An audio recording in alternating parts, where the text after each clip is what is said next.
Напредокот на Македонија во клучните реформи за членство во Европската Унија останува недоволен, се наведува меѓу другото во извештајот изготвен од известувачот на Европскиот парламент за Македонија, европратеникот Томас Вајц.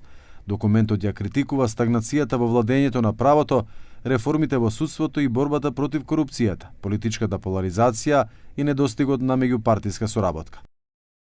И покрај некои позитивни случувања, напредокот во реформската агенда поврзана со ЕУ во клучни области како владење на правото, судски реформи и борба против корупцијата остана недоволен.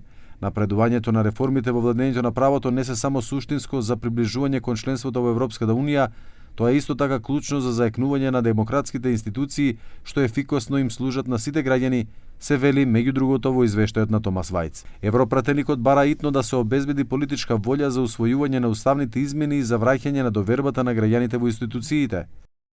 Постои итна потреба од поголема политичка волја за надминување на тековниот застој околу усвојувањето на уставните измени. Во време на длабоки геополитички промени Европа мора да остане обединета. Извештајот ја нагласува потребата од слободата на медиумите, борбата против дезинформациите и поголемо вклучување на граѓанското општество во реформите. Покрај забелешките се нотира напредок во Законот за енергетиката и разбројот на коридорите 8 и 10, но се бараат нови инфраструктурни инвестиции и усогласување на еколошкото законодавство. Исто така се оценува усогласеноста на Македонија со заедничката надворешна политика на Европската Унија и незината конструктивна улога во регионот.